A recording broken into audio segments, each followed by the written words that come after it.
o pessoal tem uma falsa impressão que é mais fácil cravar estaca em solo mole do que em solo que não seja tão mole assim. Certo. E cravar estaca em solo mole é uma arte. Porque você precisa ter equipamento. Ela quebra ali. Ela tem 2 problemas crônicos, né? Até publiquei agora no CEF um artigo sobre isso, que pouca gente sabe. Primeiro é drapejamento. Você vai cravar uma estaca em solo mole, se for cravada, né? A ponta, ela tende a sair da posição original porque ela oscila, ela balança ali a hora que vai batendo. Então ela vai procurando uma outra direção. Então é muito um pêndulo ali, né? Exatamente. Instabilidade dinâmica direcional, chama isso, que é drapejamento. E você tem um outro problema, que esse é pipinoso, né? É tração. Então você imagina a estaca passando uma camada mais resistente, embaixo tendo camada muito mole. Então na hora que você bate na estaca, no caso de cravar a percussão, a ponta ela tende a descer com uma velocidade maior que o fuste. Porque está preso o fuste, a ponta está solta embaixo. E você quebra a estaca. Então é aquela famosa estaca que você vai enxergar o que eu estou falando. Que você está lá com a sondagem, a estaca tem que parar com 30 metros. Você está fazendo o gráfico, a cravação, a estaca já está com 45 metros. Ela não esboçou que quebrou. O operador fala, não, ela não quebrou. Você fala, também não quebrou. Porque você não identificou que ela quebrou. Correto? Você está fazendo, emenda a outra. Você vai emendar a estaca umas horas ali. Sabe o que vai acontecer? Você não vai chegar. Nela. Por quê? A sondagem está errada? Fim. Não, ela já quebrou por tração várias vezes na sua frente e você não conseguiu perceber. Porque ela não tem esse... Ela não te baliza que ela quebrou. Ela simplesmente ela joga a ponta fora.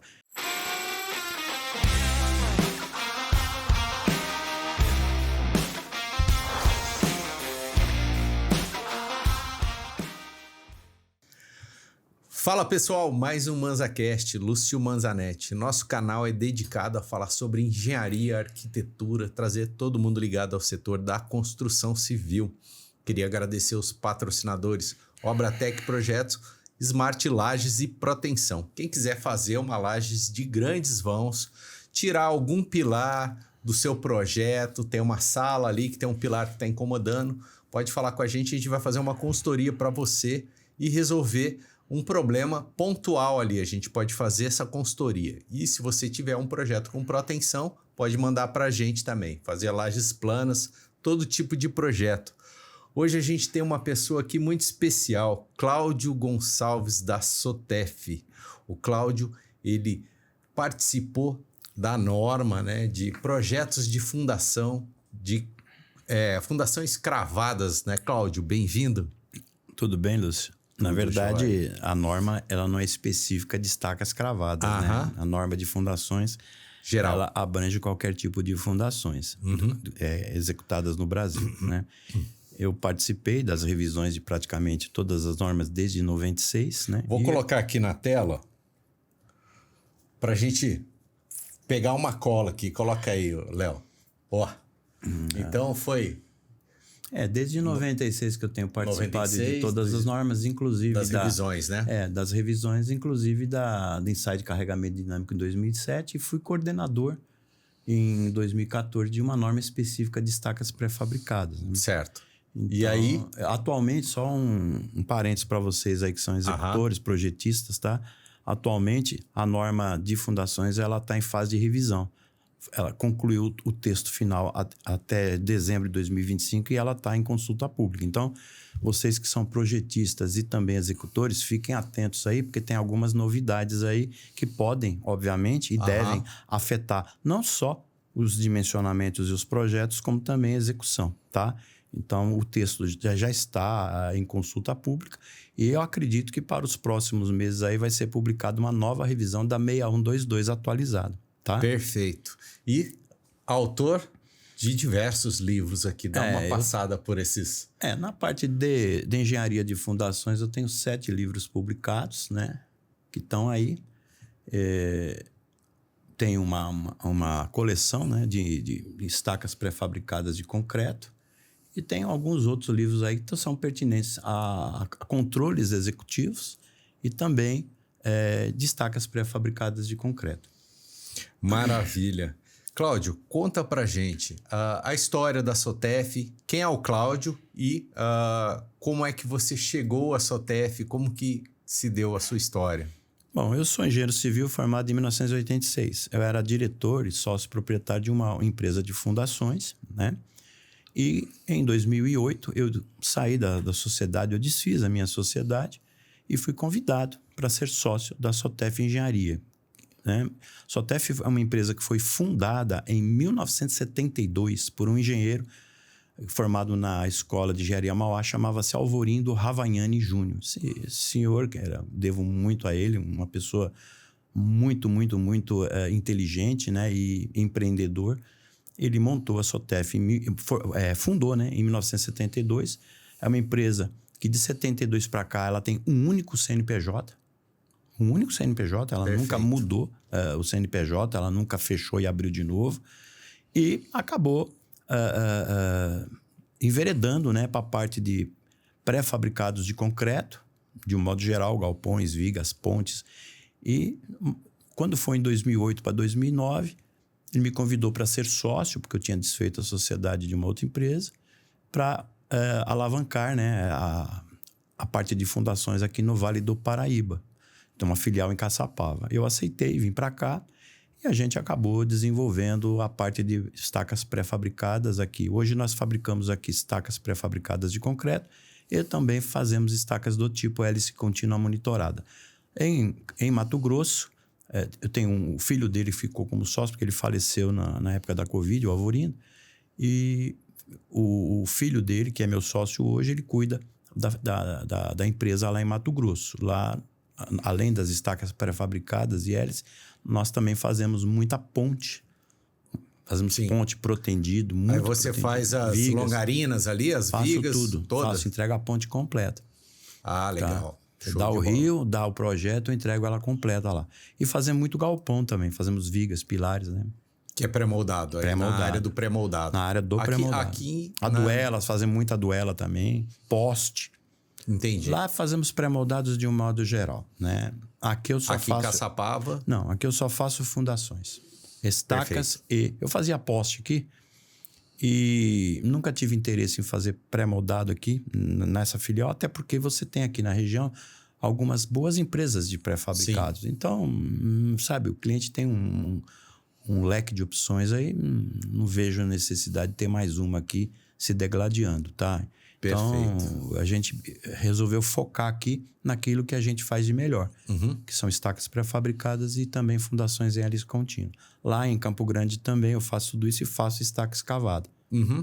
Pensando, como você falou, em Campo Grande e aqui na região do Vale do Paraíba, como que é o solo lá naquela região e como que é o solo por aqui? Eles diferem bastante aí? Veja bem, quando a gente fala a região do Vale do Paraíba, você tem um leque muito grande, né? Na verdade, eu diria que a maior parte dos solos daqui, tá? Principalmente no litoral norte que você não citou, eu não vou generalizar o que eu estou falando, mas a maior parte são solos de origem sedimentar. Sim. Solos de origem sedimentar, você tem aquelas famosas camadas de areia e argila se intercalando até que você encontre solo proveniente de alteração de rocha, que é onde se pretende apoiar as fundações, que seriam siltes, né? Ou silt argiloso ou arenoso. Na região de Mato Grosso, se você falar de Mato Grosso do Sul, você tem aquelas argilas, né? Aquelas areias fofas de argila, e lá tem uma característica interessante, que, em geral, o nível d'água está sempre embaixo, o que, de certa maneira, favorece, em determinados casos, você fazer fundações do tipo escavada. Não digo que sejam todas, mas... E você tem muita camada de cascalho lá. É muito comum você ver camadas de cascalho naquela região. Cascalho, você passa o cascalho? Depende de onde está a camada de cascalho. Mas se você tiver algo um pouquinho pior embaixo, que pode criar algum tipo de adensamento, aí você tem que passar. Né? Certo. Você tem que criar uma solução para passar, tá? Se você falar em Lucas do Rio Verde, é interessante que o solo lá é um negócio completamente diferente. Você tem... É predominantemente arenoso, porém você tem areia fofa até 40 metros, 45 metros, 30 e poucos metros. É um negócio interessante. Então, ao que parece, também é sedimentar, mas eu acho que a origem do sedimento ali é eólica. Ela não é... A preponderância não é de origem Marítima. fluvial, né? É fluvial marítima, né? Devido à água. Porque você vê... É coisa bizarra. Nós fizemos um shopping lá. Muita estaca. Mais de 1.000 estacas. Pra você achar a cota de apoio das estacas para estudar, para poder viabilizar o projeto, deixar flutuante, você tem areia de 2, 3 golpes ali que vai até 30, 40 metros. Areia. Você praticamente 2, 3 golpes? Nada, 4, né? 5 golpes, não passa disso. É e bem vai embora. fina essa areia, então... É uma areia muito fina, é uma coisa muito diferente, solo. Mas muito diferente, cara. Bom para você, né? Não é questão para empresa, né? Para empresa. Não sei se é bom ou ruim, porque, na verdade, o pessoal tem uma falsa impressão de que é mais fácil cravar estaca em solo mole do que em solo que não seja tão mole assim. Certo. E cravar estaca em solo mole é uma arte. Porque você precisa ter equipamento. Ela quebra. Ali. Ela tem 2 problemas crônicos, né? Até publiquei agora no CEF um artigo sobre isso, que pouca gente sabe. Primeiro é drapejamento. Você vai cravar uma estaca em solo mole, se for cravada, né? A ponta, ela tende a sair da posição original porque ela oscila, ela balança ali a hora que vai bater. Então ela vai procurando uma outra direção. Então é muito Tem um pêndulo ali, né? Exatamente. Instabilidade dinâmica direcional, chama isso, que é drapejamento. E você tem um outro problema, que esse é pipinoso, né? É tração. Então você imagina a estaca passando uma camada mais resistente, embaixo tendo camada muito mole. Então na hora que você bate na estaca, no caso de cravar a percussão, a ponta ela tende a descer com uma velocidade maior que o fuste. Porque está preso o fuste, a ponta está solta embaixo. E você quebra a estaca. Então é aquela famosa estaca, que você vai enxergar o que eu estou falando. Que você está lá com a sondagem, a estaca tem que parar com 30 metros. Você está fazendo o gráfico, a cravação, a estaca já está com 45 metros. Ela não esboçou que quebrou. O operador fala, não, ela não quebrou. Você fala, também não quebrou. Porque você não identificou que ela quebrou. Correto? Você está fazendo, emenda outra. Você vai emendar a estaca umas horas ali. Sabe o que vai acontecer? Você não vai chegar. Nela. Por quê? A sondagem está errada? Não, ela já quebrou por tração várias vezes na sua frente e você não conseguiu perceber. Porque ela não tem esse... Ela não te baliza que ela quebrou. Ela simplesmente ela joga a ponta fora. Vou dar um exemplo fácil do pessoal perceber. Imagina que uma estaca tivesse um comportamento semelhante a uma série de bolas de snooker encostadas umas às outras, ok? Sim. Então eu vou colocar meia dúzia de bolas colada uma a outra. O taco é um martelo. Imagina que você dá uma pancada na primeira bola e a última não esteja apoiada. Você dá uma pancada, a última bola vai embora. Ela rompeu por quê? Por tração. Entendi. Agora imagina que você apoia a última no canto da mesa e bate nessa daqui. A hora que você faz esse movimento, essa que está onde você bate, ela tenta... afasta. Entendeu? Então, é mais ou menos esse mecanismo que acontece. Então, cravar estacas em solos moles não é. Isso quando acontece torção. Por que torção? Quando você está batendo na estaca, ela começa a drapejar. E esse drapejamento dela tentar fazer com que haja a falta de direcionamento da ponta na vertical... Ela não segue uma regra de que ela vai para um lado direito ou para o lado esquerdo. Ela começa a torcer girar a estaca. Entendeu? E ela rompe. Fazer uma espiral ali. É muito comum isso.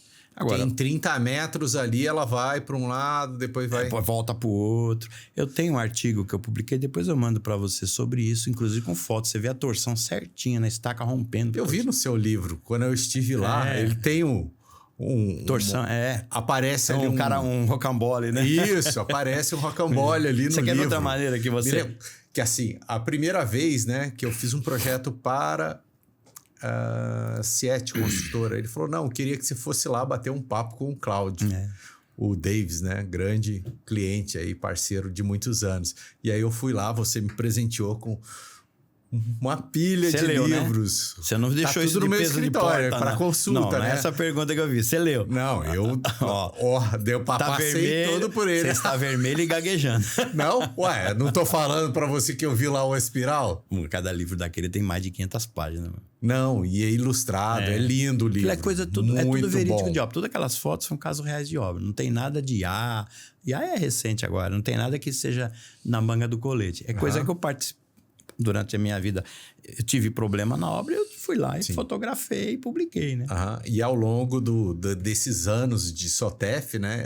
Você a força que você bate e tal, tudo, com certeza o feeling vai te fazendo refinar o trabalho, até por economia da empresa, na verdade, para atender a estaca. Na verdade, eu falo o seguinte... Sempre foi pretendida... não, responde, depois a gente vai para outra pergunta. Executar uma fundação estaca é uma arte. O pessoal, às vezes, banaliza certas coisas, né? Você pega, por exemplo, o hélice contínuo. O que é uma hélice contínua? É um saca-rolho que vai lá, tira solo e concreta. Não é bem assim, né? Existe uma arte nisso, quando se fala em fundação. Estaca pré-moldada também hoje. Pega lá um batistaca, vai lá, crava. Não é bem assim. Para fazer uma fundação nesse tipo de solução, tem uma arte envolvida. Então, hoje, por exemplo, eu vejo e tenho declinado de muitas obras. O cliente fica louco. Aí manda eu falar com o projetista. Eu falo, não, eu vejo muito projeto de hélice contínua, porque virou modinha, virou marketing, em solos de litoral sem critério. Até tem tem um vídeo e um artigo sobre isso. Solo mole, né? Argila marinha, sedimentar. Assim, eu tenho lá numa região, vamos falar uma região qualquer, litoral norte, né? Ali é sedimento. Sedimento de origem marinha. Então, você tem lá camadas de areia e camadas de argila muito mole a mole que se intercalam. Até o limite da sondagem, que geralmente é um silt ou uma alteração de rocha. É mais ou menos isso que você tem. O grande problema é que você tem locais onde a camada de areia está numa situação tal que ela está muito compacta ou compacta, difícil de passar a percussão, difícil bater. E embaixo você tem solo mole. Aí o que você vai fazer? Eu vou usar pré-fabricada de concreto. Bom, para usar pré-fabricada de concreto numa característica dessa, porque você tem que passar essa areia compacta e passar o solo mole para apoiar lá embaixo. Você precisa ter técnica para cravar. Para não quebrar ela na camada de areia. Você precisa ter equipamento bom e técnica, senão não adianta chegar. Ela deu nega na areia, ela deu nega na areia, mas a nega não é sinônimo de capacidade de carga. Existem milhares e milhares de estacas com nega fechada e que não apresentam capacidade de carga satisfatória. Assim como existem outros milhares e milhares com nega aberta. Você vai fazer prova de carga, elas apresentam capacidade satisfatória. Então, a nega, ela já há muito tempo, ela foi, entre aspas, né, abolida, fecha aspas, de norma técnica como uma ferramenta de cálculo de capacidade de carga. Hoje não se usa mais, há muito tempo. Tá? Então, ela é um parâmetro apenas de controle, que é associado ao repique elástico. Ele te dá a performance ideal da estaca em termos de capacidade de carga, e depois você faz os ensaios, enfim. Então, o que o pessoal faz? Então vai quebrar, não vai? Entra com a hélice. A hélice vai passar essa camada de areia? Vai, fácil. Então, vamos imaginar, hipoteticamente falando, nessa obra, com esse perfil de uma camada de areia de difícil transposição, embaixo uma camada mole, e ela vai apoiar lá embaixo. Você vai e insere o trado, até 30 metros, um exemplo, pode ser um pouco mais, um pouco, insere o trado. Aí você vem concretando a estaca. Então, o que acontece? Você vem tirando o trado, cheio de solo, e ao mesmo tempo você vem inserindo concreto mole, né? Bombeado, slump de 22 até 26. Só que o sensor da máquina, que ele é instalado fora da estaca, você não consegue medir nada na hélice diretamente na estaca, é tudo fora. Ou seja, você alimenta o seu computador da máquina dizendo que aquilo é aquilo e parte do pressuposto que aquilo vai ser aquilo no final da concretagem. E não é. Explico por que não é. Então, você vem sacando o trado e vem controlando a pressão da máquina, do concreto. A pressão tem que estar sempre positiva. Deu pressão negativa, a estaca fechou, seccionou. Mas você vem controlando. Aí você tira a máquina. Minutos depois que a máquina fez essa concretagem que mediu tudo certo, bonitinho, maravilhoso, o peso próprio daquela massa de concreto que está acima... 30 metros, uma coluna de 30 metros de concreto. Carga sobre o que está embaixo. E, obviamente, que o que está embaixo, ele tem argila do lado mole. Ele faz isso. Ele abre lá o fuste lá embaixo. Aí você secciona a estaca entre a parte que tem resistência em cima, porque está confinada na areia, com a parte embaixo. Essa estaca seccionou. Você tem um documento dizendo que a concretagem foi bem sucedida. Que está tudo certo. E você tem um pepino na mão. E não tem uma única maneira de você dizer, olha, isso aqui eu atesto. Que tá bom. Só tem um jeito, se você fizesse talvez um ensaio... E o pitch ali? Dá para ver se tá integral? Ele dá. Só que o pitch tem um probleminha. Aliás, tem vários. Vou falar sobre o pitch logo que você tocou no assunto. Primeiro que o pitch não é normatizado no Brasil. Não sendo normatizado no Brasil, para efeito de um eventual problema jurídico, não serve. Você está fuzilado, porque é questionável. Entendi. Segundo, o que pouca gente vai dizer. Você sabe como é que funciona o pitch? O pitch, você coloca um sensorzinho na cabeça da estaca, que é de aceleração, de velocidade, com um martelinho você bate. É um ensaio de baixa deformação, ele vai até a ponta da estaca, ou até um determinado ponto, volta, e ele te diz o quê? Que existe uma variação de impedância. É isso que ele te fala. Se essa estaca tiver um bulbo mais alargado, tem variação de impedância? Tem. Então, o que é impedância? Impedância é o módulo da cidade vezes a área dividido pela velocidade de propagação de onda. E vezes C, E vezes A dividido por C. Isso é impedância. Tem ou não tem? Eu respondi tem aqui, agora fiquei com dúvida. Mas vamos Ele lá. vem com a fórmula toda aí. Vamos ser engenheiro agora? Bora. Vamos lá. Numa estaca moldada em loco, ao longo do comprimento, o módulo ele é constante, é igual? Se ela for certinha... O que é certinha? Eu tô com um caminhão A de concreto, bombeei lá o concreto. Aí vem um caminhão B, eu continuo bombeando. Então não é. Então eu te faço uma pergunta. Tem uma variação ali. Então o módulo ele é variável. Sim. Perfeito. A área de seção transversal, E vezes A dividido por C. A área de seção transversal de uma estaca moldada em loco, ela é constante? Ao longo do comprimento? Assim como uma estaca metálica, uma pré-moldada? Não. Se for escavada, ela fica um pouco disforme ali, vamos dizer. Um pouco disforme é o quê? Não constante. Certo. Ela pode ter uma estaca de 30, pode ter 32, pode ter 29, 35, pode ter 35. Então, se você tem aí uma equação com 3 variáveis, E vezes A dividido por C. Ora, se o módulo ele não é constante, se a área não é constante, a velocidade não pode ser constante. Entendi. Aí eu faço uma pergunta para você como engenheiro. Eu tenho uma equação que tem 3 variáveis. E as 3 são incógnitas. Como é que você resolve isso? É um pouco empírico aí, né? Porque não é certo. Aí ele vai... Não é 100%, né? Aí vai... É mais ou menos aqui. Agora vamos pensar diferente. O ensaio de carregamento dinâmico, que também é baseado na propagação de onda. O ensaio de carregamento dinâmico, ele é um ensaio de alta deformação. Fazendo uma ilustração. Sim. Pitch. É como se você colocasse uma pulga, uma formiga na cabeça da estaca, essa formiga fosse até lá embaixo, subisse e falasse, olha, eu vi isto. Exemplo, o pitch, essa formiga, ela vai interpretar uma emenda de uma estaca pré-fabricada como um dano. Captou? Sim. PDA.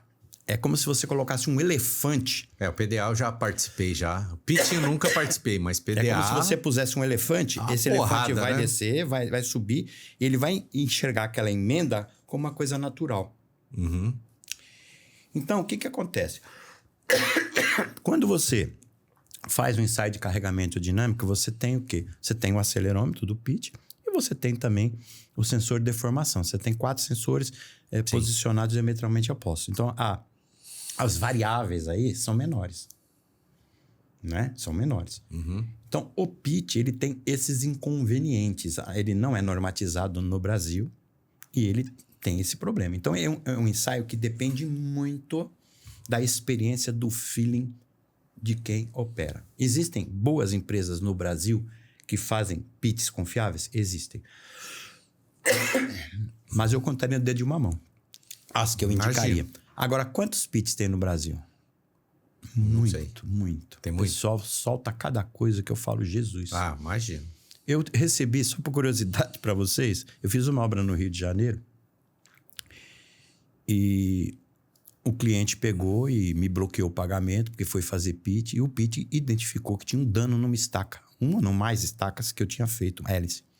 E era que era uma empresa que tinha um grande nome, a empresa, mas ela não tinha cacuete, não tinha feeling profissionais que soubessem analisar o pitch. Eu comprei por conta de um negócio, né? Para vender o ensaio. Aí ele me mandou os ensaios. Eu respondi na hora. Falei, olha, está dizendo que a estaca tal tem um dano a 16,40 metros. A estaca tal tem um dano a 17 metros. A estaca tal tem um dano... Tava tudo cheio de dano. E ele tá certo. Ele não errou em nada do que ele pôs no laudo. Você só não esqueça de uma coisa. Você tem todos os diagramas das estacas, elas foram todas escavadas com 15 metros. Acabou a estaca ali, né? Olha, se eu fiz uma estaca com 15 metros, como é que ele Já pode é a ponta, dizer... né? Não, não é nada. Eu não sei o que o cara fez. Ele inseriu algum dado errado. Sim. Na hora que ele Mas foi o cara fazer passou vergonha, né? Não, na hora o cliente liberou e virou um pandemônio. Os caras me ligou, eu falei, companheiro, você coloca lá a conclusão sem enxergar o que você está fazendo. Tá na cara que Sem você... olhar a profundidade. Eu acredito o que ele fez. Que na hora que ele foi lá fazer o ensaio, ele alimentou o programa. Alguma coisa ele fez de errado. Ele não pegou, na hora de alimentar, catou a ficha da estaca. É óbvio que se você alimenta o programa desse jeito, não tem estaca ali. Vai ter um dano, porque não tem estaca. É muito comum ver isso. O cara sai na velocidade, porque um pitch você faz, sei lá, 40 estacas no dia. Então ele sai na velocidade o quê? Para pegar dado. E às vezes, no alimentar o programa, ele esquece de ir lá e mudar aquela variável. Ele fica com a variável da obra antiga, sabe? Ele sai fazendo. O programa, na hora que pega, fala, peraí, mas... É muito comum isso. Então, o pitch, ele é uma ferramenta questionável do ponto de vista legal. Certo. Tá? Não estou discutindo a técnica, não estou discutindo isso, mas ele depende muito, muito, muito do cacife, do calibre, da experiência de quem está fazendo a análise. Entendeu? Perfeito. E hoje no Brasil, eu conto nos dedos de uma mão os profissionais que realmente sabem fazer isso. É, o PDA ali, a hora que você vê aquela porrada, você já fica tranquilo, fala, pô, essa estaca aí pode fazer aqui que é uma porrada, né? Na verdade, ele consegue te mostrar, né? Às vezes você tem estaca que ela tá quebrada. Ela tá quebrada. Só Mas que ela tem carga. resistência. Às vezes você pega, por exemplo, uma estaca de 40 metros. Você vai lá colocar o PDA para identificar uma quebra lá embaixo, com 36 metros. Só que aí você começa... E dá para identificar, não? Dá. Uma ressonância ali? Tá, é claro que você tem que impor uma energia tal que cria essa mobilidade, né? Mobilizar a estaca. Sim. Aí você fala, essa estaca aqui tá quebrada com 36. Você abandona ela, joga fora? Depende. O que está acontecendo até os 36 metros? Até os 36 metros, você tem atrito lateral suficiente, medido, que dá 2, 3 vezes o coeficiente de segurança que o cliente precisa. Então, ela é uma estaca quebrada, aproveitável. É doideira falar isso, né? Mas eu tenho artigo publicado com isso. É, porque é uma profundidade aí, excelente aí. É bastante. diferente de você ter uma estaca com 10 metros quebrada, cara. Aí não sobra nada, né? Agora, você tem um comprimento, sei lá, de 40 metros, 30 e poucos metros. Ela quebrou lá na ponta. Às vezes pegou lá uma coisa qualquer, quebrou. Certo. Quebrou. Aí quebra, às vezes ela quebra, ela cria uma bucha entre ela mesma, o operador tá tirando nega, dá uns repicão, que na verdade ela fica igual uma mola. Entendi. Ela vai ali... Aí aquilo ali... Dentro ali. Ela vira uma sanfona ali, que aquele repique que o operador tá tirando alto, ele espelha o quê? Ele espelha uma deformação da própria estaca também. Então, às vezes come bola, acontece. É raro, mas acontece. Sim. Aí você vai fazer o ensaio, a carga tá lá em cima. A estaca de 100 toneladas tá dando 300 toneladas. Aí você faz a análise, subtrai a parte que está quebrada ali e vê o que tem dali para cima. E desconsidera o resto. Sim. Perfeito. Sim. Aí funciona. Eu tenho um caso publicado de estaca quebrada, vazada. Eu mandei inspecionar através de descer uma lâmpada pelo fuste. Achei a posição da quebra, que foi identificada pelo PDA. Fizemos ensaio, deu carga e mandei fazer prova de carga estática, amarradinho. Estaca com a carga lá em cima. E quebrada. Estaca quebrada. Quebrou a estaca. Você vai num bloco ali com diversas estacas. Você vai afastar 3 fios ali do diâmetro. Depende caso a caso. Depende caso a caso. Na verdade, a solução técnica recomendável sempre é que você crie uma solução geométrica naquele pilar, de tal maneira a colocar 1, 2, 3 estacas, não vou dizer o número aqui, para compensar aquela que quebrou, de tal maneira que o resultado final da geometria do bloco mantenha o centro de gravidade da geometria do bloco coincidente com o centro de carga. Essa é a solução ideal. Por quê? Porque você não cria um momento decorrente da solução. E mesmo ela quebrada ali, ela apoia também, né? Então, às vezes, se afasta ali, faz uma perninha ali. Não, depende. Ela apoia se não for aquela quebra de bateu e estaca, desceu de uma vez. Vamos pensar assim? Entendi. Eu tenho uma estaca com 10 metros, a estaca quebrou. Se você encostar o martelo, você encostou. Só de encostar o martelo, ela vai descer. Essa estaca não apoia nada. Se você tem uma estaca com 20 metros, quebrou, ela tá numa camada de areia, você bate, ela quebrou, mas ela tá descendo pouco. Ela tá quebrada, mas ela tá descendo pouco. Essa estaca apoia, tá? Então, aí você incorpora no bloco. Você pode também fazer diferente. Vamos dizer o seguinte, ó. Eu tenho um bloco com 2 estacas. Fui bater, a primeira quebrou. Aí, o que você faz? Você pega e coloca uma estaca afastada do 2,5, 3 fios. Aí, você faz aquele equilíbrio de força. Calcula. Sim. A estaca somatória dos momentos em relação somatória. Se você perceber que dentro do equilíbrio de forças, a carga que sobra para a estaca mais carregada, ela é compatível com a situação geotécnica e estrutural da estaca, você pode colocar uma estaca só afastada. Sim. Ok? Vai fazer um braço ali, uma alavanca, É alguma coisa assim. Nem precisa. Nesses casos, não precisa. Põe tudo dentro do bloco. Nem precisa por quê? Porque você tem a estaca A trabalhando com 20 toneladas, a B com 60, mas essa B ela poderia trabalhar com 70, 60 e tal. Ok. Onde é que você deve criar uma viga de travamento? Quando você adota a seguinte solução, que também é possível. Eu tenho um bloco de 4 estacas. Estou cravando, quebrou a última. Certo seria adicionar 2 estacas. Uma para um lado, outra para o outro. Eu posso colocar apenas uma? Pode. Só que aí você automaticamente vai colocar uma para substituir a quebra. Você criou um momento. Afastamento. Aí o que você faz? Você pega aquele bloco, cria uma viga de travamento em relação ao outro bloco colega ali do lado para pegar esse momento. Sim. Matou a solução. Então, cada caso é um caso. A única coisa que eu sei, cara, isso é principalmente em obra litoral. Evitem, dentro do possível, blocos triangulares com 3 estacas. Eu não gosto. Usou, meu amigo, você vai ter vários problemas. Se der um problema de quebra, você vai ter dor de cabeça para arrumar. Forma, tudo mais caro. Armadura, tudo mais caro. Escavação, tudo mais caro. É o tipo do bloco que só dá problema para todo mundo. Perfeito. Então, ou você adota 2 estacas nesses blocos, se você não tiver um momento na outra direção que permita você fazer isso, de maior bitola, ou 4. Melhor solução? Põe 4 de uma bitola menor, você sofre menos. Mas a minha obra vai sair mais caro. Não vai. Porque um bloco de 3 estacas, se você puser no papel, ele sai mais caro, considerando forma, armadura e tudo, do que um bloco de 4. Que a armadura é variável, né? Deve ser um pé para montar aquilo, né? Cara, não tem o que faça você conseguir fazer uma solução legal para mudar um bloco de 3 quando tem uma... Por causa da geometria, né? Se quebrar a primeira, você inverte. Aí quando quebra a última, meu pai do céu. Que aí ele fica disforme mesmo, porque ele tem 3 estacas. Os blocos de 3 estacas, eles são legais para você fazer, tá? Embora sejam mais caros. Quando é uma estaca hélice, por exemplo, né? Possibilidade. Agora, uma pré-moldada, não, né? Hélice, você chegar ali, você faz o furo, acabou, enche de concreto, estamos conversados.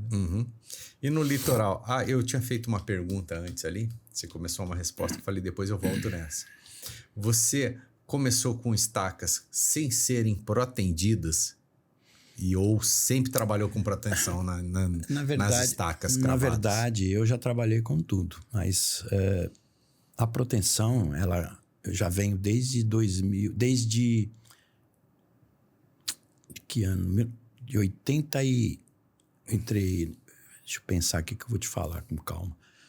Quem trouxe a proteção? Um chute, porque também não precisa ser exato aí. Eu acho que desde... uns 20 anos fazendo... Não, 40 anos que eu tô fazendo protendido. 40. E antes, quebrava?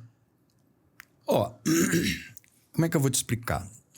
O protendido, ele é mais versátil em tudo. Você trabalha com protendido, você sabe disso. O pessoal tem aversão do protendido, principalmente os construtores, né? Ficam aí gastando forma, gastando concreto, gastando obras de grande vão. Ele permite você ser mais arrojado. Sim. É o medo do desconhecido, né? Porque é complicado. Não tem nada complicado hoje em dia.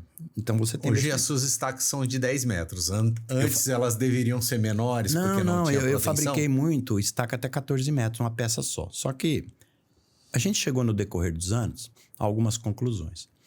Estacas com mais que 10 metros...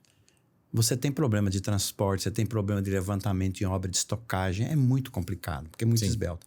Então, aí, o mercado praticamente, ele decidiu padronizar, isso foi nos anos 2000 e pouco, padronizar tudo para 10 metros. Com peça... Isso não quer dizer que não possa ser. Eu já fabriquei estaca no canteiro. Tá certo que a estaca de diâmetro 80 para obra offshore e tal, com 40 metros, cara. Que você colocava em barco... Aí entra na balsa, né? Na balsa, várias balsas. Lá no meio da onde vai ser. Exatamente. Aí chega lá no local, tem um guindaste, ele levanta a estaca, a parte da estaca já desce na água, na posição certinha. Depois eu vou te mandar umas fotos disso. Eu já vi, né? Que aí tem aquele martelo que você amarra na cabeça. Exatamente. Ele vai batendo ali. Só que aí, cara, é tudo protendida. Sim. Tudo protegido. O negócio é outro planeta, estaca vazada e tal. Então dá para você fazer tudo. Concreto, você sabe disso, ele aceita tudo. Agora você precisa ter equipamento para cravar, para transportar. Então, na média, padrão, se optou por fazer estacas padrão 10 metros. Certo. Tá? Então é de 4 a 10 metros que o pessoal fabrica. Em média, tá? 4, 5, 6, 7, 8. Compra atenção. Todas elas. Pré-tensão. Todas é pré-tendido. É pré, né? É pré-tendido. Estica e concreto. Exatamente. Tudo com fio, né? Não se usa cordoalha para isso. Tá? Essas estacas que eu te falei são offshore, não. Aí é cordoalha. Cordoalha e bastante cordoalha. Tá? Bom, enfim. O fio que você diz é o próprio aço da... É um aço RNE, né? estaca que você estica ele. Você estica nas pistas de proteção, tá tudo esticadinho. Eu vi aquela vez que a gente foi lá. Aí você concreta. Fazer uma visita lá, fazer uma gravação em loco, que é bem legal, né? Aí você vai e concreta. E no outro dia corta, né? Corta o No outro dia já dá para cortar? 12 horas. 12 horas. É Ari que você usa? É o Ari, CP5. Perfeito. Senão não dá velocidade. Alta você não pode esperar. Né? Você tem que ter velocidade. Você tem que usar a forma, né? No dia seguinte você tira e vai fazer outra. Eu já fiz muito por conta de determinadas obras precisar de velocidade. Eu tô com uma obra lá com 8, 10 máquinas, eu preciso de produção. 2 vezes a mesma pista no dia. Só que aí você tem que trabalhar o traço. Ou seja, 8, 9 horas termino a primeira pista. Quando é 2 horas da tarde, eu tô cortando, estocando e tô indo para a segunda pista. Rapaz, concreto é... Cansei de fazer isso. Cansei de fazer. Com 3 dias eu tô cravando estaca. Sem problema nenhum. Você fala, você é louco? Não. Aí você tem que trabalhar outra coisa. Você tem que trabalhar módulo. O grande segredo da estaca pré-fabricada não é o FCK. Você pode ter estaca, o concreto, com FCK lá em cima e quebrar. Porque ela fica um vidro ali, muito dura. Não. Ou não? Não. Ó, vamos lá. FCK alto é automático que o módulo cresce na mesma proporção? Não. Não. Módulo alto é automático que o FCK cresce na mesma proporção? É. A recíproca ela não é verdadeira. Se uma estaca tem módulo alto, você não precisa nem se preocupar com o FCK. Se ela tem um FCK alto, não necessariamente ela tem um módulo alto. E como que você faz no traço para regular esse módulo? Não, o que faz subir o módulo? Fala para mim. Eu que fiz essa pergunta para você. Eu falo pra você. Primeiro, qualidade e granulometria de agregado. Isso, para mim, é o principal. Perfeito. Então, por exemplo, vamos imaginar, por hipótese, que eu faço uma estaca, que é muito fácil trabalhar, fica acabamento somente com areia. Areia, cimento, eu faço um traço e me dá um FCJ aí com 7 dias de 40 MPa. Essa estaca tem um módulo, tem um FCJ, um FCK. Sim. Com 28 vai dar bem maior, mas vou falar um FCJ 7 de 40. Apenas o nosso exemplo fictício. Essa estaca não tem módulo. O módulo está baixo. Mas a resistência está lá em cima. Depois eu explico por quê. Agora vamos imaginar que essa mesma estaca que está ali, eu vou fazer um traço com brita 2. Só com brita 2. Ninguém gosta disso, porque não dá trabalhabilidade. Não dá acabamento. Fica pesado trabalhar. Eu garanto para você. É muito grande o agregado, né? Aí eu vou fazer com 7 dias os ensaios. Vamos dizer que, coincidentemente, o meu FCK está com 40. Meu módulo está lá em cima. Pensa assim, ó. Onde é que está, no concreto, a parte vulnerável? Para onde a tensão migra sempre? Para a parte mais frágil. Sim. Qual é a parte mais frágil de um concreto? É o agregado... É a argamassa. Você pode fazer o que você quiser. É o poder colante. Sim. Então, o que você tem que fazer? Então, seria a pasta ali, né? O cimento e a água. Exatamente. O que você tem que A fazer? nata, na verdade, né? A nata. O que você tem que fazer? Você tem que criar a menor superfície aparente possível dentro do concreto. Vamos pensar assim, ó. Eu tenho uma brita 2. Fazer uma mistura ali? Pensa assim, eu tenho a brita 2. Certo. A brita 1, ela é a metade da brita 2. Certo. Hipoteticamente falando. Então, a brita 1, ela tem essa superfície aparente. É aqui que a nata vai pegar, não é? Certo. Aí eu coloco, em vez de uma brita 2, coloco 2 brita 1. É a mesma coisa, não é? Só que eu tenho a mesma coisa, tudo isso, eu tenho mais isso aqui para colar. Ou seja, eu tenho uma zona de vulnerabilidade maior. Ou seja, eu vou direto para o problema. Você fala, que problema? O problema é da tensão dinâmica de cravação, que é cíclica. Então, você está batendo ali, você está induzindo no concreto uma tensão que, no final das contas, vai ser sempre de tração. Ou cisalhante. E migrando... Então, é compressão, então. Porque você está batendo, você falou tração... Ó... É porque você bate e ela estica. Você não está aqui. batendo? A estaca, ela está fazendo esse movimento, ela deforma. E ela faz isso também. Então, você está induzindo dentro da microscopia da estaca tensões de cisalhamento e de tração, sempre. Que é onde vai romper a nata. Captou? Entendi. Então, o que você tem que fazer? Você tem que criar um traço tal que evite essas zonas de fuga de tensão, que é sempre a argamassa. Eu estou partindo da premissa, obviamente, que você tem agregados de boa qualidade. Existem agregados também... Mas você faz um mix ali, 2 e 1, Eu tenho que 0. fazer hoje com brita 2, preponderante, e brita 1, porque senão eu não consigo trabalhabilidade. Se eu não consigo trabalhabilidade, a minha linha de produção começa a ter problema de produtividade. E o acabamento Pode também dar uma bichoca ali, né? É difícil. Um agregado grande. Onde geralmente pode dar bichoca é em 3 circunstâncias. A primeira, estacas de menor bitola. Imagina uma estaca de 17. Pequeno. É mais complicado. Segunda situação, estaca que tem vazada. Que você tem uma forma. Então, a hora que você tem uma forma, você tem a parede o mais fina possível. Ali é outro complicador. Então, você tem que trabalhar com traço diferenciado aí. Ou estacas cuja geometria favorece isso. Né? Você tem aquelas estacas perfil I, perfil estrela ali. É mais complicado para você trabalhar com traço assim. Então, aí você tem que trabalhar com traço alta-densável. Faz com que a resistência vá lá em cima, FCK. Mas o módulo ele não vai lá em cima. Entendeu? Entendi. Então, o que norteia a boa cravação de estaca sem problema não é o FCK. É o módulo. E o módulo alto leva o FCK alto, você não precisa nem medir. Agora, o FCK, que é um erro, o FCK alto, ele não leva ao módulo alto. Perfeito. Agora, você falou da geometria, né? Falando sobre geometria, qual é a sua visão sobre os tipos de estaca? Vazados? Tem um artigo que eu publiquei sobre isso aí que eu vou te mandar também. Manda aí, mas dá uma palhinha pra gente aqui. É simples.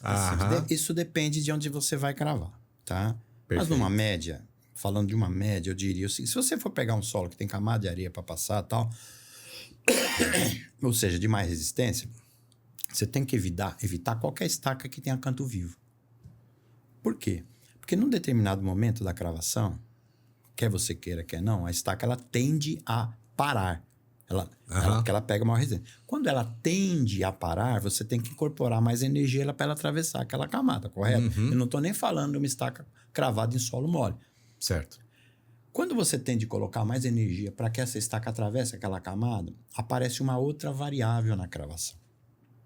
Qual é a variável? A variável é a estaca, ela começa a jogar de lado. Entendi. Ou seja, eu estou batendo, você parte da o premissa... pêndulo, voltando aquela espiral lá embaixo. Você está batendo, você parte da premissa que a estaca vai descer assim. Sim. Ela pegou uma resistência aqui, você começa a bater, ela está contrariada. Ela começa vai balançar. A hora que ela começa a fazer isso, aparece uma outra variável, que é o quê? Cisalhamento na cravação.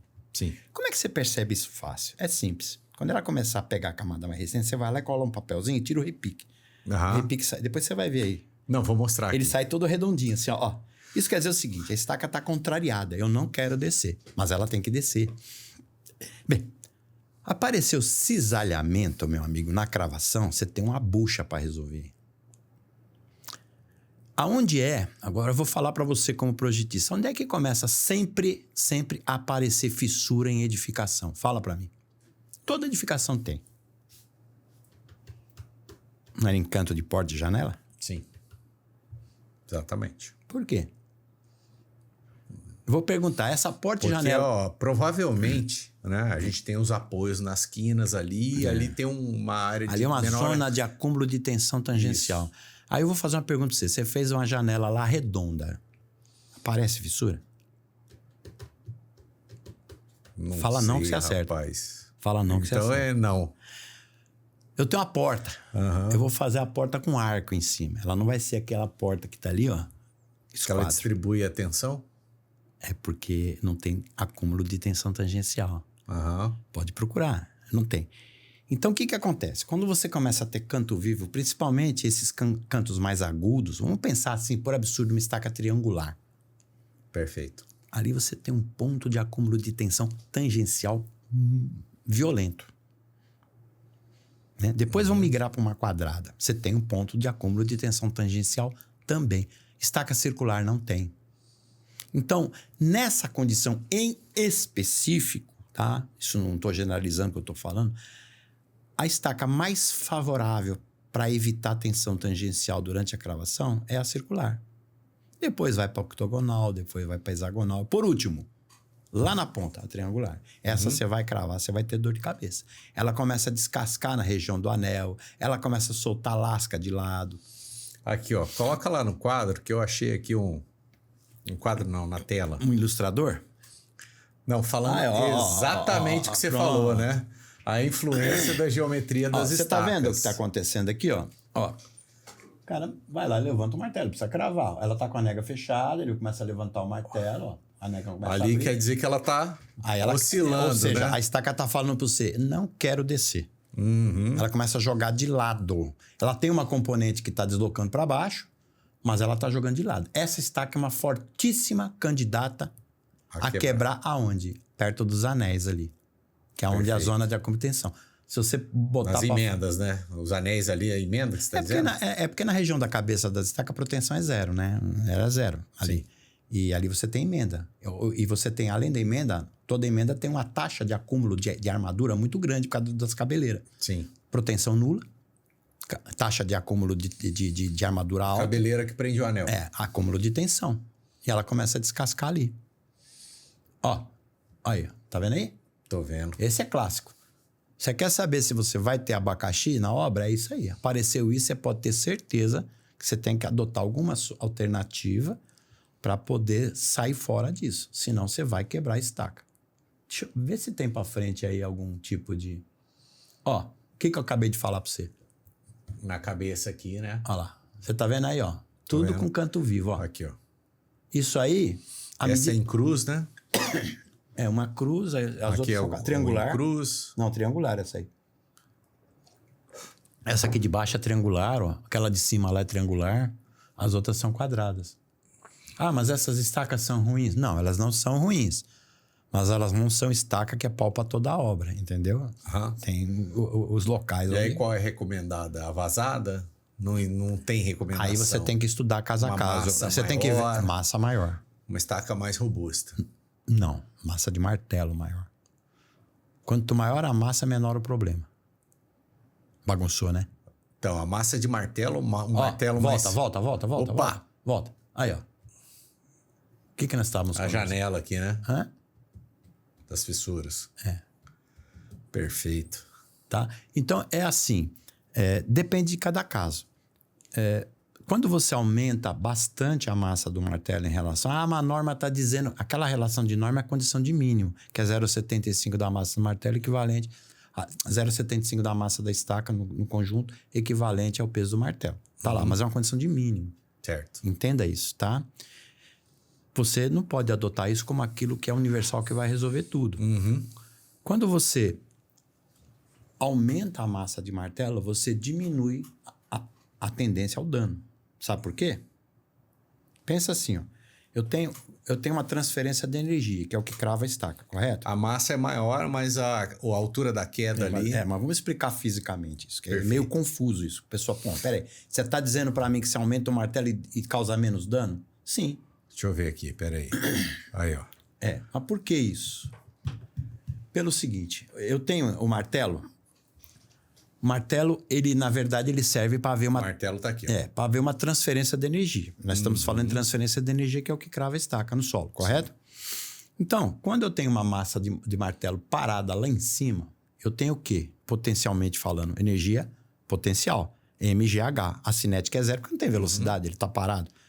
No final, o que vai acabar fazendo com que a estaca se desloque é a energia mecânica, que é a potencial mais a cinética. Tá? Desconsiderando eventuais perdas do sistema, atrito, cabos rodando, etc, etc. Quando eu estou com o martelo parado lá em cima, a potencial ela é máxima. Correto? MGH. E a cinética é zero. Quando eu solto o martelo está a um infinitésimo de tempo de colidir com a cabeça da estaca, a potencial é zero. Não tem altura de queda mais. E a velocidade é máxima. Ou seja, uma transferência de energia de potencial para cinética e vice-versa. Certo. Bom, quando eu quero aumentar a minha eficiência, aumentar a energia, eu tenho algumas variáveis que eu posso mexer. Por exemplo, que é o que a maioria das pessoas faz e faz errado. Se eu aumentar a altura de queda, eu aumento a energia. MGH. Só que existe um detalhe. O que causa o dano? É a velocidade de colisão do martelo. É isso que causa o dano. Entendi. Quando eu aumento o H, eu aumento a velocidade. Raiz de 2 de H. Então, essa solução não é a solução inteligente. Ah, mas eu não tenho um martelo maior. Então, eu tenho uma péssima novidade para você. Você vai ter problema de quebra de estaca na tua obra. Perfeito. Quando eu aumento a massa de martelo e diminuo a altura de queda, eu aumento a massa na potencial e na cinética. MGH, aumentei a massa. MV ao quadrado sobre 2, aumenta a massa. Então, aumentar a massa é sempre mais recomendável do que aumentar a altura de queda. Ou seja, se você tiver um probleminha numa obra, que a estaca não está descendo tudo, nunca cometa o erro de sair aumentando a altura de queda para aumentar a energia, que você vai ir de encontro ao quê? Ao problema. Certo.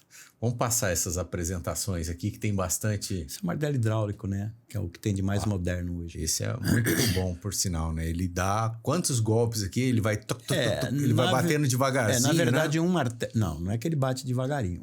Qual é a ideia do martelo hidráulico? Ele tem muito mais eficiência e eficácia. Ou seja, do total de energia disponível do martelo desse, chega a tipo 80% a 90% na estaca. O martelo de queda livre, seja lá da empresa que for, você considera de 40% a 60% no máximo. Ou seja, tem muita perda no sistema.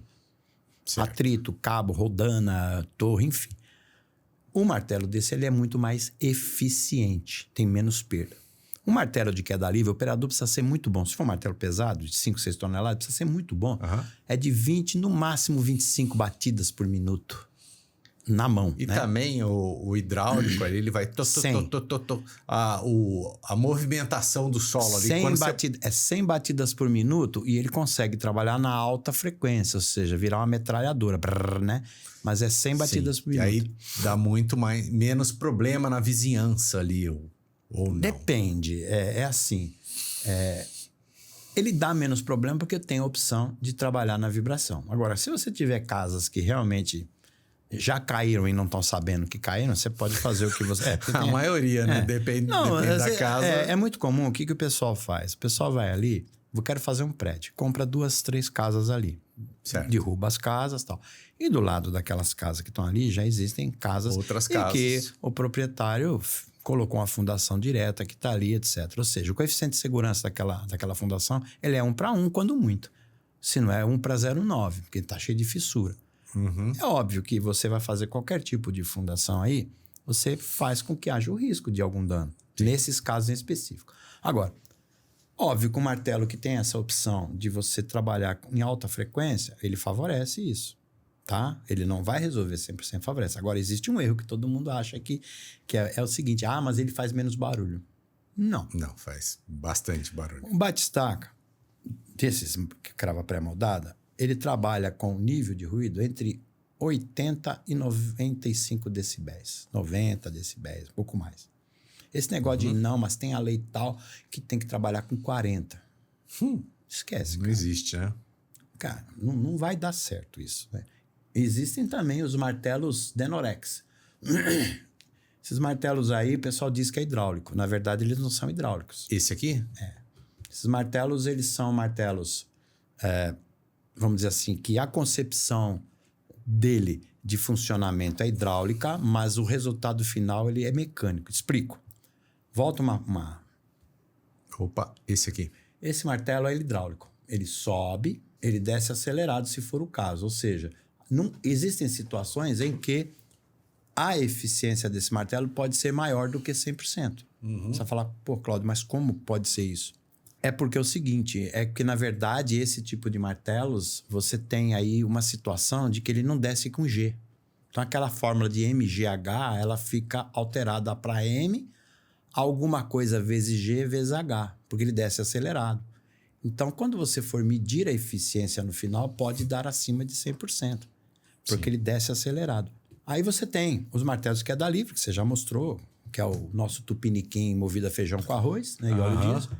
E você tem os martelos que são vendidos como hidráulicos. Esse aqui é... Ele não é hidráulico. E no hidráulico, o que ele não é hidráulico? Ele não é hidráulico o resultado final. Ele é um martelo, volta. Ele é um martelo que ele tem um mecanismo que faz o... Parece pequeno esse, né? Não, perto dos outros. Imagina que ele seja grande. Tá, vamos dizer que ele tem uma massa de 6 toneladas e aquele outro tem 6. Mas olha só a grande sacanagem disso aí. Ele sobe acionado, essa massa, ela sobe acionada por um mecanismo hidráulico. Esse é verdade. Certo. Porém, ela cai queda livre. Aí eu pergunto, qual é o resultado final na cravação? É hidráulico ou queda livre? Queda livre. Queda livre. Óbvio que ele é um martelo só pra... mais eficiente do que o queda livre. Ele é, porque ele tem menos perda. Mas ele não é hidráulico. O queda livre é hidráulico ou é cabo? Cabo. Entendi. Esse daí, ele tem um mecanismo aqui, ele tem 2 pistões que elevam o pêndulo. Aí o pistão desce, ele desce queda livre. Entendi. E o pessoal, muitas vezes, projeta, aí entra um martelo desse, que é muito mais barato. Esse é hidráulico. Não, ele não é hidráulico. Ele é um queda livre, resultado da cravação. É como se fosse um queda livre, obviamente que acionado na parte que sobe hidraulicamente. Perfeito. Ó, tração, tá vendo? Que eu te expliquei, ó. Sim. Isso é pepino. Ó, tem uma camada aqui, a ponta tende a descer, enquanto o fuste está preso. Ela rompe por tração. Isso é pepino. Entendi. Tá até marcado aqui as ranhuras representando, né? É de fissura de tração. Isso aí nós conversamos sobre os modelos de de estacas aqui, né? A influência de geometria. Olha lá, o que eu te falei? Ó. Começa a aparecer essa variável aqui, ó. Aí, ó, onde vai? É sempre aí, ó. Nas quinas, né? E não tem o que fazer isso aí. Ó. Esse aqui a gente tinha passado. E aí? Estaca flamba? Outra coisa que pouca gente verifica tá lá na norma. Certo. Nessas situações de cravação em solo muito mole, você tem que considerar a inércia da estaca por conta do raio de giração. Sim. Eu vejo muito, pessoal, para economizar, tem uma estaca lá com 30 metros, bota a estaca 17 que a carga é pequena, gente. Muito fininha. Porém, existe um detalhe. Do ponto de vista acadêmico, o que é a flambagem? Flambagem pressupõe uma instabilidade decorrente de um carregamento centrado. Não é isso? Sim. Existe alguma estaca pré-fabricada que tenha carregamento centrado? Você conhece alguma? Eu estou cravando a estaca. Você vai dizer para mim que todas as batidas do martelo, do ponto de vista acadêmico, vão estar certinhas no eixo da estaca? Não. Ok. Aí eu terminei de cravar a estaca. Estaca lá de 20, 30, não importa. Aí você vai fazer um as-built daquela estaca. Essa estaca vai estar 0,0 na posição? Também não. Também não. Então, qual é o carregamento que está entrando aí? É flambagem? Ou é flexocompressão? Flexocompressão. Flexo. Então, falar que uma estaca flamba, ela não flamba porque o carregamento nunca vai ser centrado. Agora, se eu fosse... achei que você estava falando flambada, ela... Flambar, não, ela quebrar faz... assim, né? Não. Do jeito que tá no desenho ali. Não, isso aí é decorrente de flambagem, é um desenho ilustrativo. Então, a norma diz o seguinte, ó. Olha lá, o menor momento da seção transversal de uma estaca cravada em solo mole tem que ser 930 centímetros, menor momento resistente. Centímetros cúbicos, que é o menor. Sim. Estaca com comprimento entre 20 e 30 metros tem um raio de giração de 5,4 e acima de 30 metros, 6,4. Aí você vai procurar a geometria. Esse aí tem na tabelinha lá da Sotef, já tem todos esses... Mas isso é norma, eu tirei da norma. Na verdade, eu inseri isso aí num livro que eu publiquei em 2007. Nós estávamos sentados ali e eu coloquei duas coisas... Eu lembro que você falou isso aí quando eu estive lá na Sotef. Eu falei, gente... Você falou sobre isso. Nós aqui tem que tomar Porque cuidado. não adianta você usar uma estaquinha... Mas numa profundidade ela só tem 20 toneladas. Não, é isso que está discutindo. Outra coisa que eu coloquei lá e passou, eu via muito, era muito em obra. O pessoal ia escavar bloco de coroamento e estava no fervo, né? Usava reto como usa hoje. Aí chegava lá, contratava o seu Zé da Retro, o cara ia escavar os blocos. Todo dia ligação. Putz, a Retro aqui quebrou uma estaca. Olha, ele encontrou uma estaca quebrada aqui. Aí você ia lá os dentes da Retro. Aí eu peguei e coloquei na norma na época. Tanto é que tá lá. Sim. A dimensão da concha para escavar bloco tem que ser 50%, no máximo, da dimensão de eixo entre estaca. Ó. Flambo no flamba. Tá, como é que você mata uma flambagem do ponto de vista técnico? Certo. Basta você pôr o dedo, ele não flamba mais. Ou seja, sob o aspecto da flambagem, se houvesse, o próprio confinamento do solo, por pior que seja, ele mata esse efeito. O problema é que está se falando muito em flambagem onde não é flambagem, onde é flexocompressão. Eu não conheço uma única estaca, tá, que esteja cravada na posição 00 do piquete ou que o martelo bata centrado na estaca. Não tem como, tá? Então o pessoal confunde esforço. O esforço que ocorre é flexocompressão e não flambagem. Beleza. Coloca lá na tela de novo a tela. Aí a gente está falando do controle, né? No controle, final da gravação. No final da isso é normativo também, obrigado. Sim. Tá? Você tem que fazer a repique. ficha individual, estaca por estaca. Nega, repique, diagrama de cravação. Perfeito. Então, ele vai fazendo aqui, já tem um aqui, depois outro aqui. Tá vendo que a nega tá maior? Vai fechando, chega lá em cima, a nega tá praticamente zerada, o repique alto. Final de cravação. Perfeito. Vamos ver aqui. É um desenho aí do repique, né? Tá vendo? Vai aumentando a altura de queda, você percebe que a nega vai abrindo, o repique praticamente se mantém. Ou seja, essa estaca tá descendo. Você tá batendo, ela não tá ganhando capacidade de carga à medida que você dá cada golpe, ela tá ganhando deslocamento. Precisa ser melhor cravada. Sim. O ensaio de carregamento dinâmico. O PDA. Essa aqui o cara dá aquela porrada, né? Coloca os sensores aqui. Aqui também é um PDA, né? Você vê que aí, diferente do pitch, você tem 2 pares de sensores, né? Um mede a deformação do concreto e outro mede a aceleração. O pitch só usa esse sensor da direita, que é um acelerômetro. Também aí, aqui é um repique, né? É repique mais o PDA aqui do lado. Repique e o PDA aqui, né?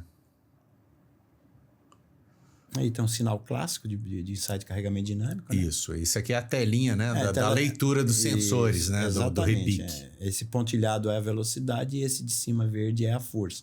Ou seja, velocidade e força entre aspas, né? É a média dos dois, né? Sim. Ele pega a informação de um sensor, junta com a do outro, que está diametralmente oposto colocado, e tira a média. Sim. Que é para, vamos dizer assim, compensar algum efeito de flexão, de batida excêntrica, né? Então ele tira a média. Perfeito. E faz a mesma coisa com o acelerômetro. E isso para estacas cravadas.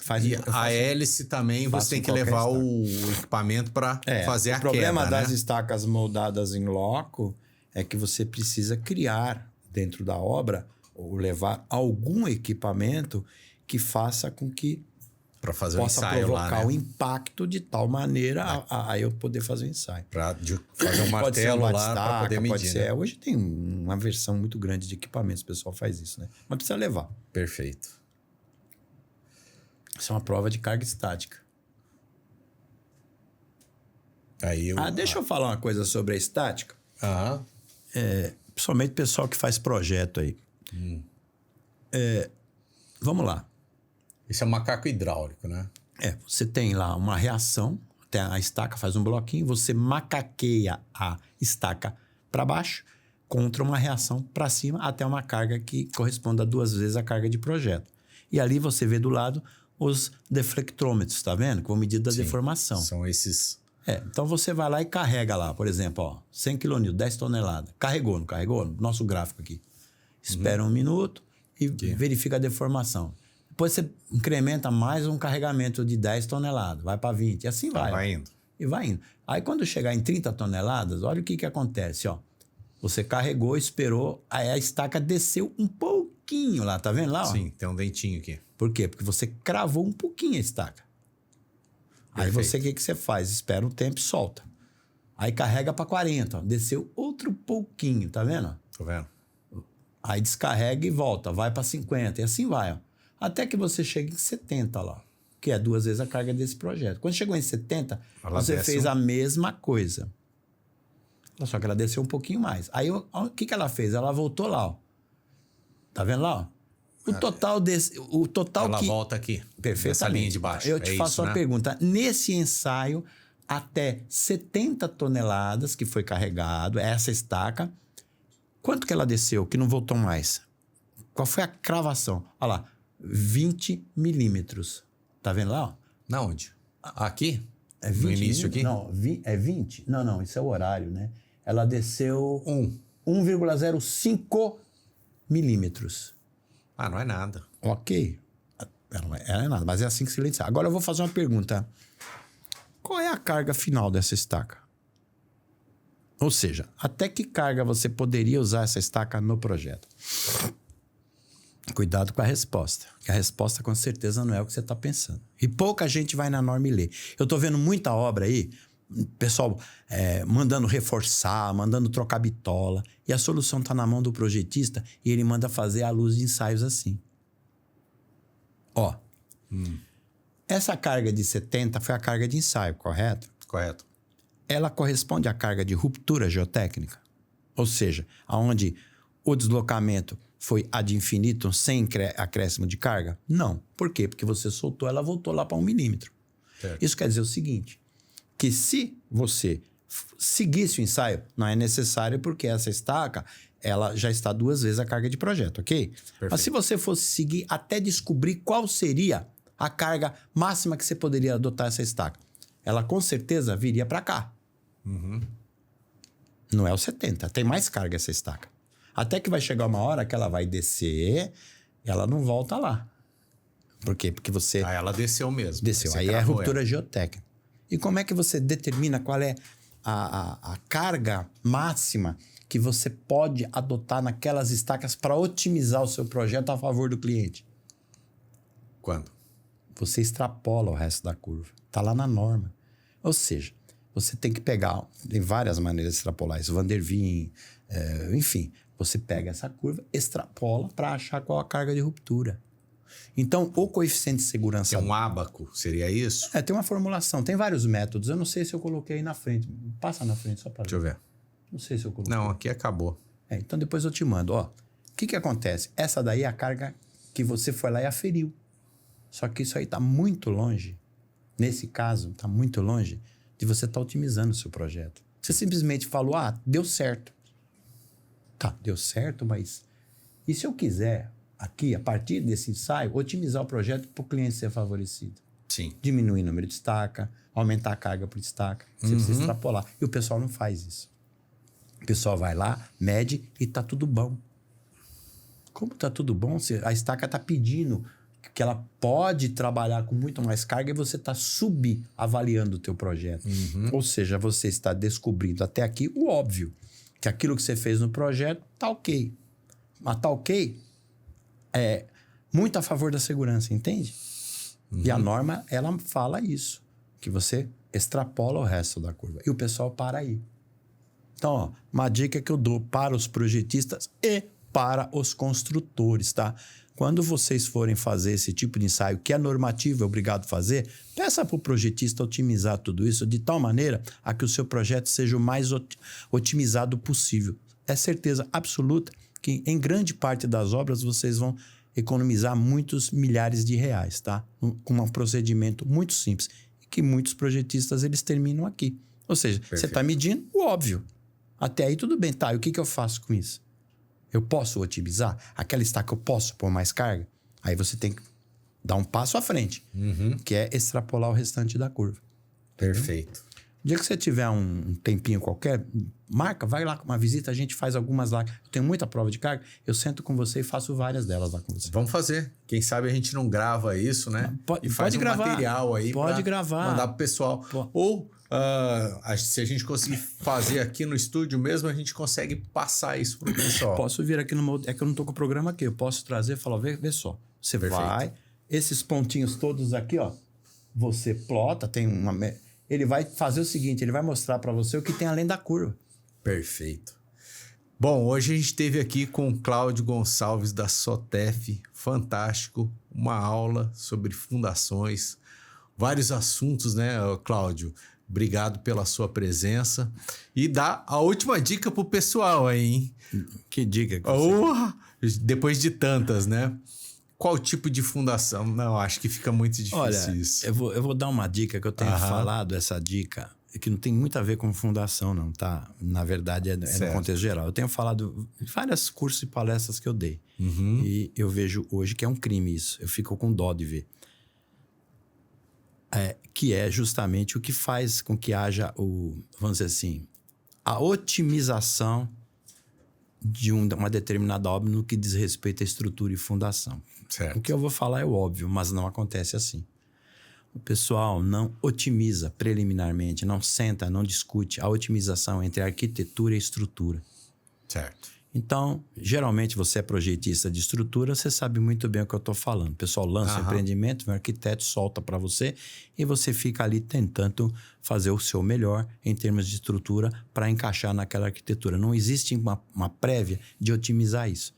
Então, você começa a ter situações, vigas de transição monstruosas, vaga de garagem tudo apertado, enfim. O resultado final dessa brincadeira, eu vou dizer qual é. Na hora que você solta a sua planta de carga, a fundação começa a sair cara. Sim. Estrutura também, né? Dependendo da transição. É o famoso projeto que, no fundo, ele sai caro pra caramba. Eu não tô falando a fundação cara, não. Esse conjunto sai caro pra caramba. Muitas vezes não atende norma de ABNT. Olha que absurdo. E com coeficiente de segurança relativamente baixo. Isso é um pepino. Eu vejo isso todo santo dia. Uma sugestão que eu dou. Antes de chegar e sair cotando fundação, estrutura, escolha lá o profissional de estrutura que vai fazer a sua obra, mas não caia no erro de sair lançando antes de fazer a otimização. Faça com que haja uma maior discussão entre a arquitetura e a estrutura. Não adianta. Se você tem uma matéria-prima ruim que eu quero dizer é mal elaborado em função dessa falta de sinergia entre as duas partes. Você vai levar lá para a tua fundação, uma fundação ruim também, não tem o que fazer. Eu não posso aceitar com naturalidade que um prédio, sei lá, em Ubatuba, por exemplo, de 5 pavimentos, possa ter pilar com 1.000 toneladas. Momento de 300, 400, 500 toneladas a metro. Como que pode isso aí, cara?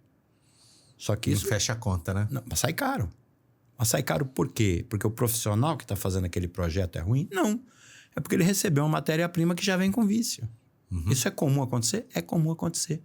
Viga de transição com 2 metros de altura, 1,80 m, não sei o que lá. É óbvio que isso, quando acontece isso, houve em algum momento uma falta de sinergia, de otimização entre as partes que vem antes, entendeu? Então, isso é uma dica que eu dou, que eu tenho casos aqui que eu tenho feito, não são 1, nem 2, nem 3, onde na estrutura...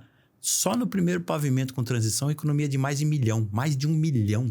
Sim. Isso é um absurdo. É dinheiro no bolso do empreendedor, Eu tenho um caso lá que só nessa transição houve uma economia para um cliente de mais de 1 milhão e na fundação 1.400.000 reais. Você sabe o que é você economizar 1.400.000 reais numa fundação? Sim.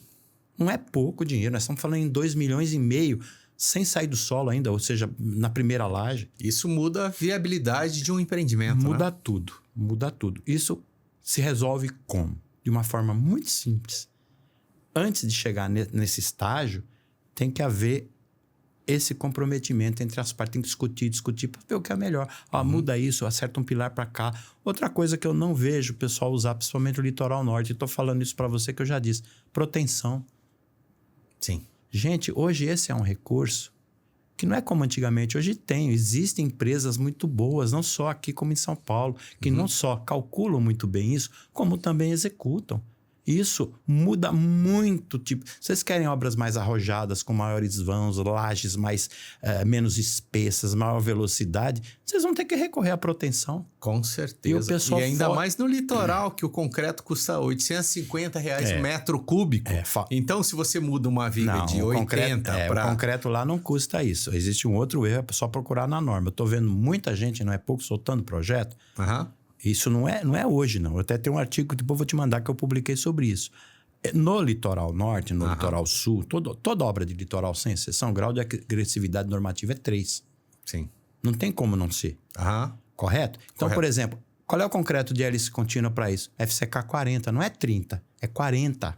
Tá lá na norma. E o pessoal compra 30 e executa. Estrutura. Eu vou pegar um módulo de norma, esquece. Litoral norte do estado de São Paulo, você não tem agregado nenhum, zero, que te confira a condição de fazer o módulo compatível com o que está na norma. Então, você tem que procurar o quê? Procurar conversar com as concreteiras para ver qual é o maior módulo que eles conseguem, de tal maneira a você fazer o seu projeto. Então, não adianta colocar no projeto lá, o módulo é tal, conforme tem tal da norma, aquela fórmula simplificada, porque o material agregado graúdo lá não te permite que o concreto tenha esse módulo. E pouca gente sabe disso. Tá? Então, não adianta colocar lá um módulo 30. Não adianta, se eles só conseguem fazer 23. Aí começa o quê? Começa a haver fissuração precoce, começa a haver infiltração, e aquilo vai carreando os álcalis do concreto, do cimento, e assim vai, tá? Então, umas dicas que eu dou a vocês, cuidado com os concretos de projeto, de módulo que são adotados no litoral norte do estado de São Paulo, porque vocês não têm agregado na região que te permita fabricar concreto com essas características. Beleza. Tá? Mais uma vez, gratidão, Cláudio Gonçalves. Obrigado pela sua participação aqui. Obrigado, pessoal. Obrigado pelo convite. Olha, eu tô lá. Se quiser ir lá no escritório a hora que você quiser, vão lá na fábrica, tá bom? Obrigadão. Beleza, com certeza. Valeu, pessoal. Mais um podcast ManzaCast. Agradecer os patrocinadores, Obratec, Projetos, Smart Lajes e Proteção. Um abraço e até a próxima.